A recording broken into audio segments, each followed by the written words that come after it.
تو ایک معمولی سی انسان کو کوفہ کا حاکم بنا دیتی ہے۔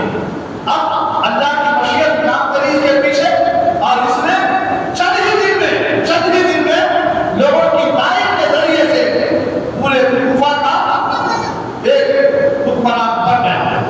جیسے ہی حکمران بنا، وقت نبی نے کوفہ کے حاکم بننے کے بعد جو پہلا حکم جاری کیا وہ یہ تھا کہ جس کے گھر سے بھی قاتلان حسین کی نشانی کا ظہور ہوگا اور جس نے بھی ان ظالموں کو پناہ دی ہوگی، اس کے مکان کو مکان کی بنیادیں ڈھا دی جائے گی۔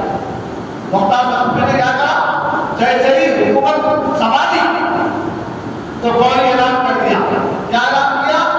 کہ جن لوگوں نے اس کربلا کے میدان میں امام حسین کے خلاف یہ بغاوت کی تھی، آواز اٹھائی تھی، ان کے گھروں کے توڑ دیا جائے گا، ان کی بنیادیں ہلا دی جائے گی اور ان کو گرفتار کر دیا جائے گا، باہر تک اکھاڑ دی جائے گی اور پناہ دینے والوں کے بعض بچوں کو بھی تہس نہس کر دیا جائے گا۔ یہ اعلان کرا۔ جیسے ہی اعلان ہوا، خدا کی شان بے نیازی کا کرشمہ کو دیکھو کہ آج سے کچھ زمانہ پہلے جس کوفہ میں ابن زیاد نے یہ اعلان کیا تھا کہ جس گھر سے حضرت امام مسلم یا اس کے بچے ملیں گے اس گھر کو مسمار کر دیا جائے گا، یہ کون بولا تھا؟ یہ یزید کا ایک کمانڈر تھا ابن زیاد، اس نے یہ اعلان کیا تھا۔ امام حسین سے پہلے حضرت مسلم بن عقیل آئے تھے وہاں پر، تو ان کے ساتھ بھی ظلم زیادہ تھی، ان کے بچوں کو اور ان کو شہید کر دیا گیا تھا، اور وہ کسی گھر میں چھپ جاتے تھے، وہ گھر کو بھی ڈال دیا گیا تھا، ان کو بھی گرفتار کر دیا گیا تھا۔ اب یہ مختار صاحب بھی کیا ہوا کہ اب اس کا جب وقت آیا تو اس نے کیا کہا، جو لوگ امام حسین کی سازش میں شامل تھے، ان کے خلاف نہائے تھے، اب میں ان کے گھروں کی بنیادوں کو توڑ دوں گا، ان کو گرفتار کر دوں گا۔ یہ پہلا اعلان ہوا ہوتا۔ اللہ اکبر۔ فرمایا گیا اس اعلان کر دیا کہ جس گھر سے بھی حضرت مسلم اگر نکلے یا بچے نکلے تو گھر کو مسمار کر دیا جائے گا۔ تو اب مختار نبی کا یہ اعلان ہوتا ہے کہ جس نے بھی قاتلان حسین کو بنا دی اس کی گردن اڑا دی جائے۔ اللہ اکبر۔ آپ اندازہ لگائیے کہ اب وہ کوفہ والے جنہوں نے امام پاک سے دھوکہ کیا تھا، حقیقت کرتا ہے کہ امام حسین خطوط کے ذریعے سے بلائے تھے، آپ کو پریشان کریں گے، یہ تو بڑا خطرناک اعلان ہو گیا، آپ کا حکم باری ہے، کیا کرنا؟ بھاگنے لگے۔ کوئی گھروں میں بازاروں سے نکل کر بھاگنے لگا، کوئی ادھر چھپنے لگے، بھاگنے لگے۔ دغابازی اور بے وفائی جو کیے تھے بیمان، آج مختار کی اس خوفناک اعلان سے کانپ گئے، چھپنے لگے اور میدان کربلا ظلم و ستم کرنے والے پہاڑوں اور جنگلوں میں چھپنے لگے، مگر شاید یہ نہیں جانتے تھے کہ قہر الہی جب کروٹ دیتی ہے تو پھر قوم لوط کی طرح یہ بھی تباہ و برباد ہو گئے ہیں۔ سمجھ رہی ہے حکمران ہو یا سیمانی طاقتیں، ہم طاقتور ہیں، کچھ بھی کر سکتے ہیں۔ جب اللہ کی تلوار پر چلتے ہی، جب اللہ تعالیٰ امت مسلمہ کی طرف نظر رحمت کرے گا، جب زمانہ کروٹ بدلے گا تو پھر یہ قہر الہی، جب کروٹ بدلتی ہے تو پھر ارے قوم لوط بڑی طاقتور قوم ہونے کے باوجود بچ نہ سکی۔ تمہاری عمریں تو قلیل ہے، ہماری عمریں تو قلیل ہے، ہم کمزور ہیں، ہم کیا بن پائیں گے قہر الہی کے سامنے؟ اے زمانے والوں، ہم کو پریشان مت کرو۔ جب ہم کو پریشان کیا گیا، اللہ کی ذات کی تلوار چمکی تو پھر دنیا سے دشمن نابود ہو گئے، جبکہ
سعید جو کمانڈر تھا یزید کا، اس کو لایا عمر سعید کو دیکھ کر مختار اشرفی کی آنکھوں میں خون اتر آیا اور کہہ کر بولے کہ اے دنیا کے کتے، بتا تجھ کو کون سی سزا دوں جس سے میری اور مسلمانوں کے دل کو ٹھنڈا ہو اور ان کی آنکھ ٹھنڈی ہو جائے، جو تیرے ناپاک ہاتھوں نے کربلا کے میدان میں آگ لگائی تھی، وہ کیسے ٹھنڈی کروں؟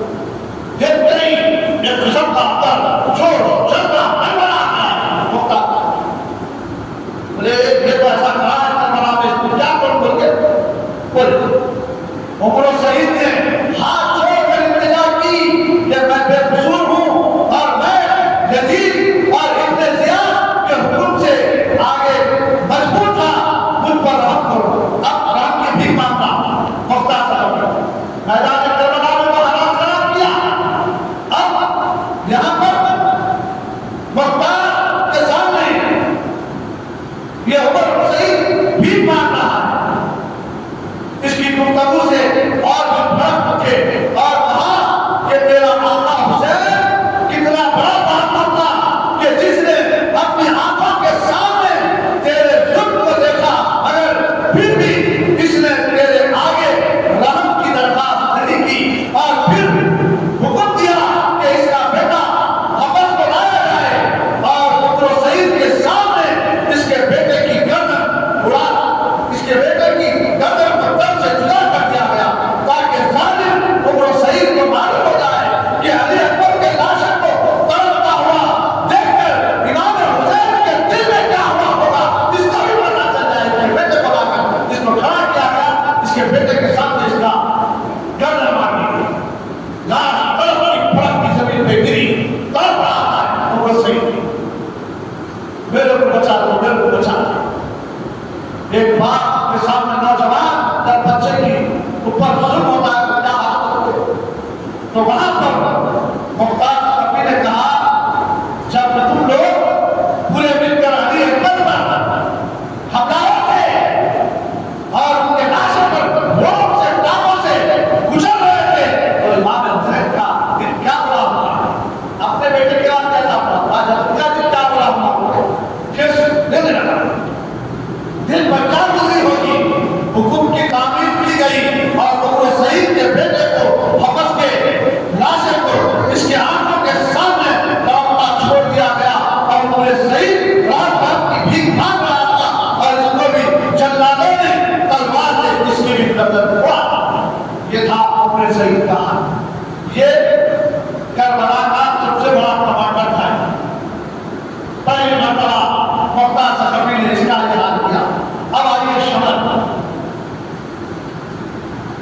شمر کا کیا حال ہوا؟ شمر نے جو عمر سعید کے اس ظلم کی ستم کی سزا دیکھنے کے بعد مختار نے شمر سے کہا کہ تو ہی وہ بدبخت ہے، انسان ہے جس نے نواز رسول کے مبارک چھاتی پر گلے چڑھ کر گلے پر خنجر چلایا تھا۔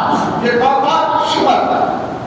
شمر نے اپنے آج تو خام حضرت امام حسین رضی اللہ عنہ جب گھوڑے سے نیچے گرے تو فوری اس نے چھاتی پر چڑھ کر حضرت کے گلے پر خنجر چلائی تھی۔ اللہ اکبر۔ شمر بولے لگا اور کہنے لگا مجھے عمر سعید نے جس کو مار جہنم کر دیا گیا، اس نے کہا مجھے عمر سعید نے مجبور کیا تھا۔ مختار نے ڈانٹ کر کہا تجھے شرم نہیں آتی؟ فاطمہ کے لال نے تو مسکرا کر جان دے دی اور چلا چلا کر آؤ اکڑ کر رہا ہے۔ شمر نے پھر درخواست کی کہ مجھے فلاں نے حکم دیا تھا، بہت پیاس ہو رہی ہے، تھوڑا پانی پلا دو۔ شمر تھوڑا پانی پلا دو، 2 گھٹ پانی پلا دو۔ مختار نے کہا پانی پیا زلیل کتے کیا تُنے جگر کو شرم خون کو خنجر چلانے سے پہلے پانی پلایا تھا جو آج مجھ سے پانی مانگتا ہے۔ شمر نے ہاتھ آگے کیے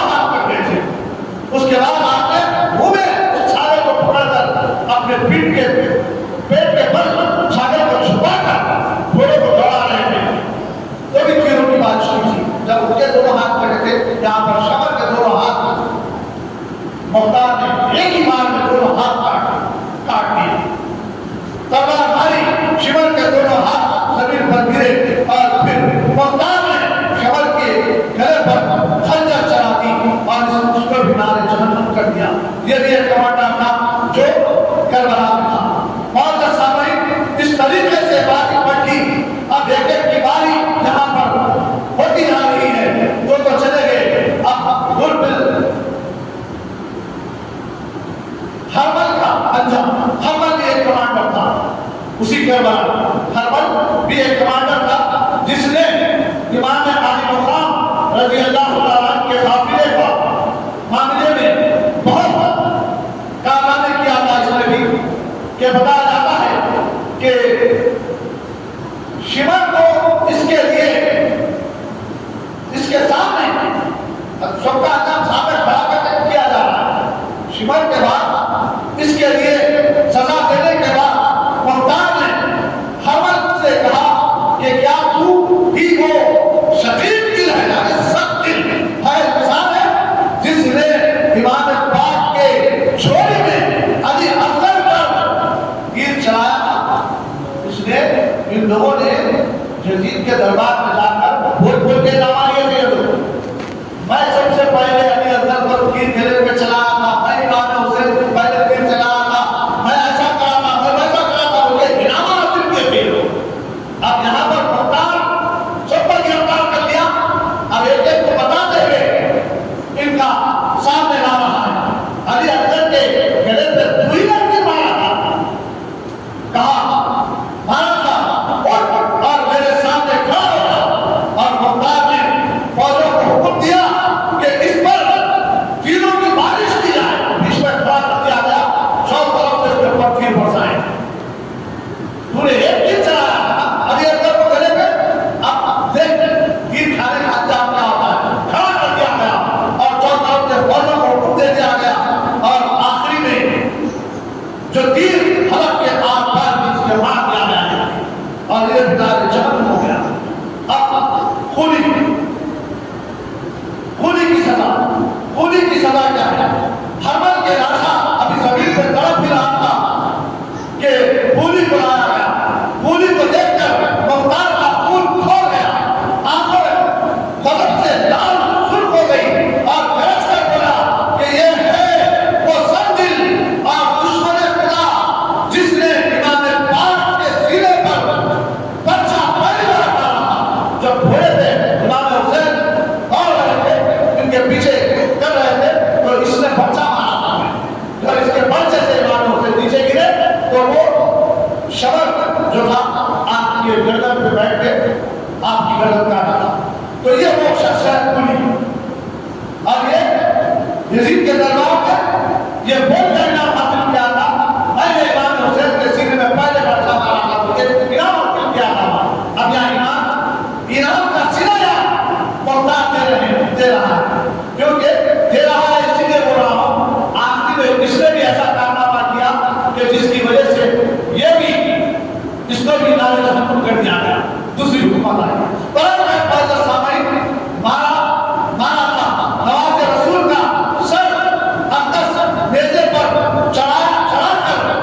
قریبی کمانڈر تھا، یہ بھی وہیں پکڑا گیا تھا، سقفی کے بعد پکڑا گیا تھا۔ اور اس کا بھی انجام آپ کے سامنے ہوگا کہ ابن زیاد خود ہی کھیل کر اور چمنستان فاطمہ کو ہری بھری شاخوں کو کاٹ کر اور اس کے مہکتے ہوئے پھولوں کو توڑ کر پھر یزید سے معاشرے کی حکومت اور ظلم و ستم کے انعامات حاصل کرنے کے ہر طرح سے بے خوف ہو کر بیٹھ گیا تھا، مگر اس کا ظلم کو یہ معلوم نہ تھا کہ خدا کی لاٹھی بے آواز، اس کا گھر خاموش ہے، اور اس میں اسے یہ بھی معلوم نہ تھا کہ مختار قہر الہی کی صورت میں نمودار ہو چکا ہے، اور اس کی شاہ راہ پر اس آ چکا ہے۔ عمر و سعید شہر پوری ظلم کی سزا پا چکے ہیں۔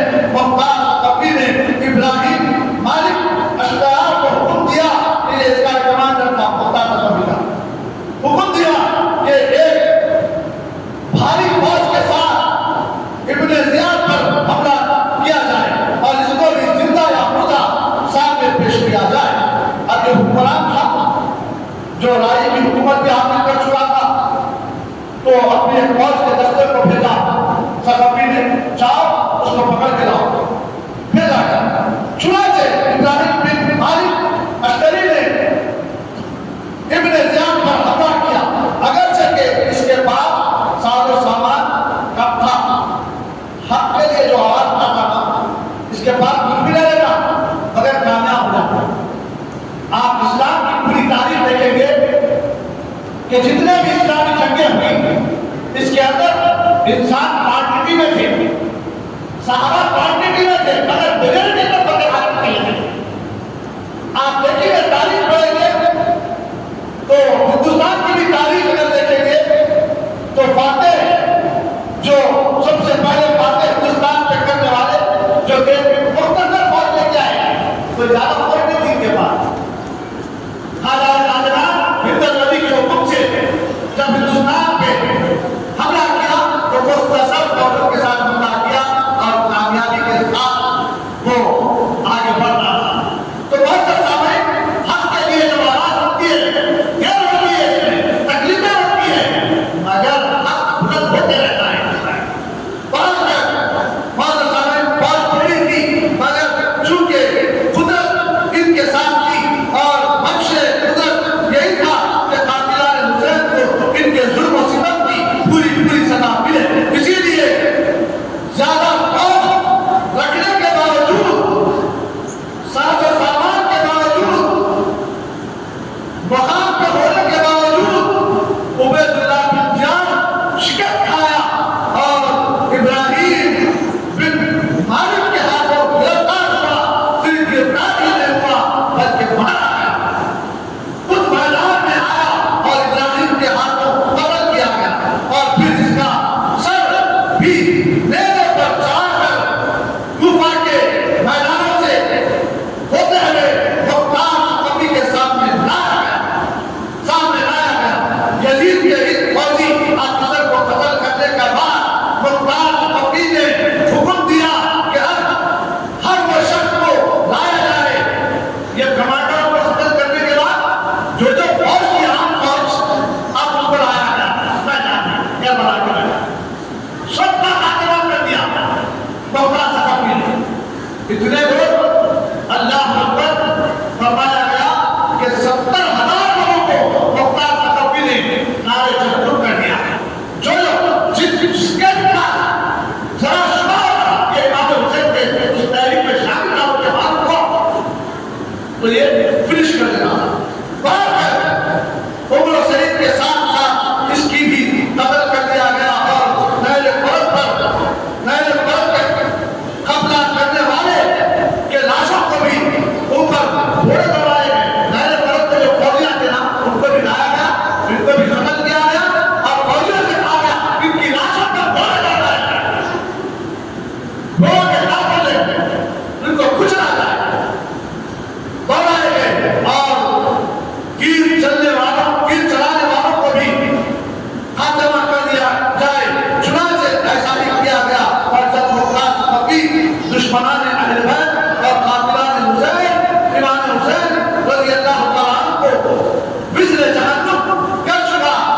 فرمایا کہ ان کی سزا سے میری آنکھ ابھی ٹھنڈی نہیں ہوئی، یہ تو میں نے صرف اپنا فریضہ ادا کیا ہے، اصل سزا پہ جو حشر کے دن ملنے والی ہے۔ پھر کیا بڑا سب کرنے کے بعد یہ بڑا کہ میں تو صرف اپنے دل کو ٹھنڈا کرنے کے لیے لوگوں مارا، اب ان کی اصلی سزا کیا ہے؟ یہ تو اللہ کے پاس کو سزا ملے گی ملے گی۔ یزید کا کہا تھا آخری کی جانب آوا یزید اللہ اکبر، یزید کی موت اہل بیت کے اطہار پر ظلم زیادتی کرنے کے بعد اعتراض پیغمبر علیہ السلام پر باہر بچانے کے بعد قہر غضب کے تیروں کا نشانہ بنانے کے بعد میدان کربلا میں آل مصطفیٰ علیہ السلام کو بھوکا پیاسا شہید کرنے کے بعد آخر یزید پر بھی وہ وقت آ ہی گیا۔ سمجھتا تھا میرے کو دیا ہے نا، میں تو بادشاہ بنا ہوا ہوں، شہنشاہ بنا ہوا ہوں، میں بڑا طاقتور ہوں، طاقتور وہی سمجھ لیتا ہوں۔ امریکہ چل دیا، اسرائیل چل دیا، یا مسلمانوں پہ ظلم کرنے والی طاقتیں سمجھیے آپ، کیا سمجھنا ہے؟ ہم طاقتور ہیں، کچھ بھی کریں گے، مگر اللہ کی لاٹھی چلنے والی ہے، ایک دن آئے دن رکھتا رکھنے والا ہے، چھوٹی لے کے بھاگ جانا پڑے گا۔ کیوں؟ ظلم و ستم آئے دن بڑھتا ہی جا رہا ہے۔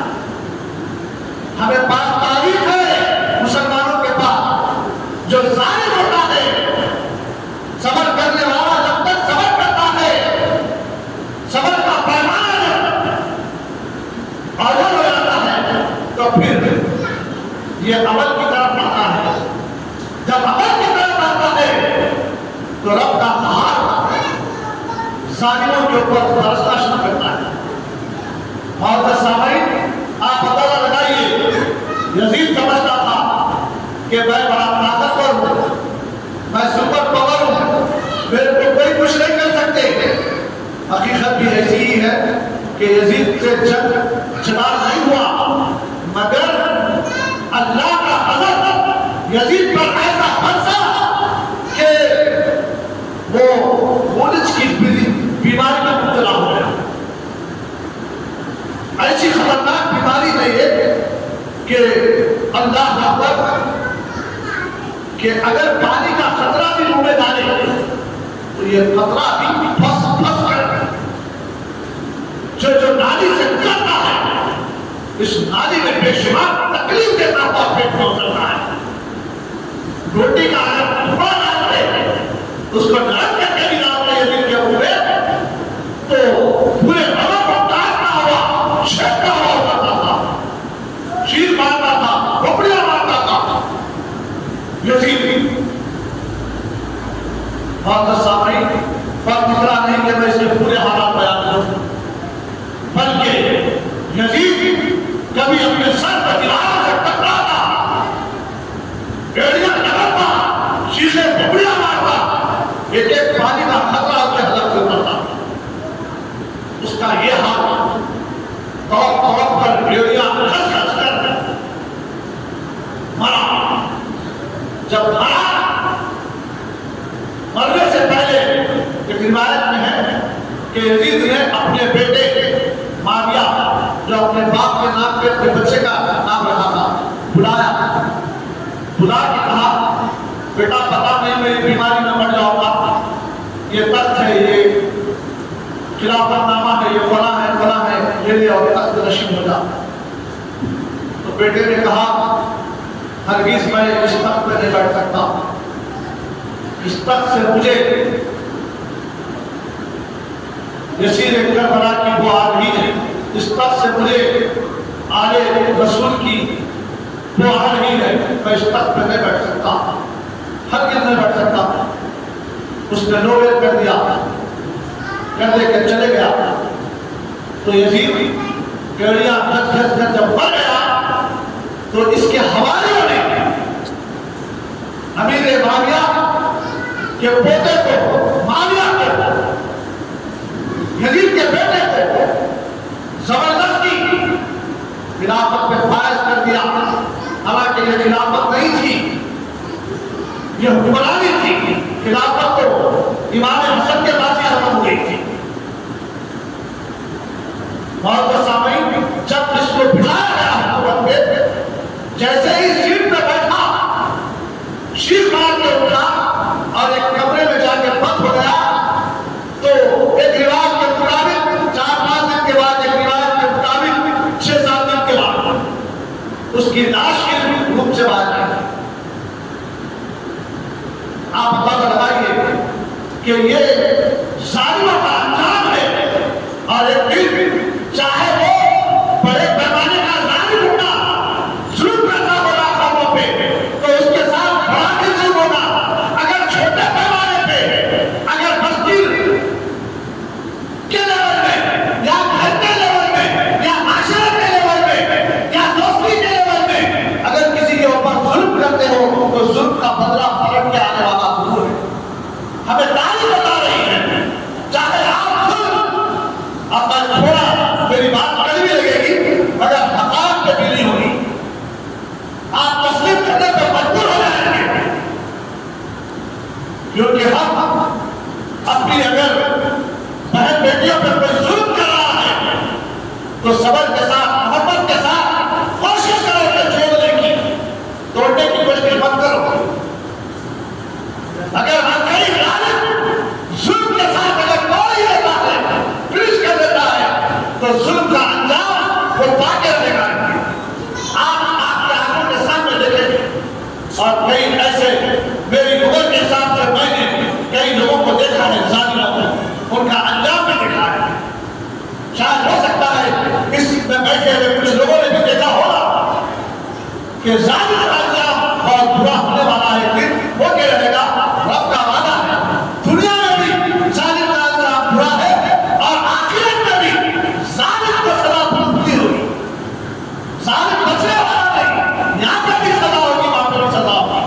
اگر ہم اور آپ اگر کسی بہت بیٹیوں کے ساتھ اگر یہ کارنامہ کرتے ہیں تو یاد رکھو ہمارے ساتھ بھی پیش آنے والا ہے، کیونکہ آئے دن ہم میڈیا کے ذریعے سے یا کورٹ عدالت میں جب جاتے ہیں نا تو دیکھتے ہیں کہ کئی ایسی پردہ نشین خواتین رو رو کر بیان کرتی ہیں، ہم اس قابل نہیں کہ کورٹ تک آنے کے بعد ہم کو لایا آیا ہے، ہم کو پسینہ لے آیا ہے۔ اور سامعین، جب قوم کی حالت ہوگی تو پھر ایری غیری خوف نیا نیا قانون ہم پہ لاگو کرے گی۔ اگر ظلم سے ہم کسی آقاب عادتوں کو ہڑ پڑے ہیں، ہم یہ نہیں سمجھ رہے کہ آقاب کا دل بنایا جا رہا ہے، ہم نے کہیں اپنی طاقت کی بنیاد پر مساجدوں کے زمینوں کو بیچ کے کھا گئے، قبرستانوں کے زمینوں کو بیچ کے کھا گئے، بے شمار ایسی جگہ پر ہوئے کارنامے، کہاں کا بتائیں ہم؟ ہندوستان کی سرزمین پر جس کی طاقت تھی وہ نے ایسے حرکتاں کیا جس کی وجہ سے ایری غیری قوم وقت پھر دے کر آگے ہمارے سامنے۔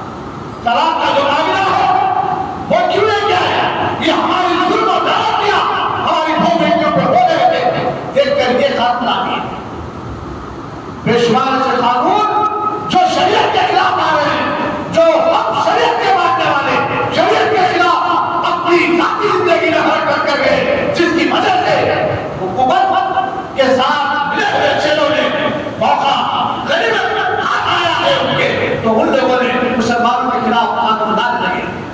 اب چیخا بول رہے ہم آپ کرنے لگے، بولے یہ قانون وہ قانون۔ اور سامعین، یہ سب یزیدی سازشیں ہیں جو آئے ہیں ہمارے اندر گھس کے آ رہی ہے۔ ہم اور آپ کو چاہیے کہ جو بھی غیر صحیح چیز جب ہمارے اندر راسخ کر جاتی ہے یا آنے لگتی ہے تو ہم اس کے اوپر غور و فکر کرنا شروع کرنا چاہیے۔ یہ چیز کہیں ہمارے اندر جو آ رہی ہے کہیں غیر انسانی تو نہیں ہے، غیر مذہبی تو نہیں ہے، غیروں کا کارنامہ تو نہیں ہے۔ ہم غور و فکر کرنا یہ صرف ایک ایمان والوں کے لیے ضروری ہے، اللہ کے کتاب کے ماننے والوں کے لیے، رسول کی اتباع کرنے والوں کے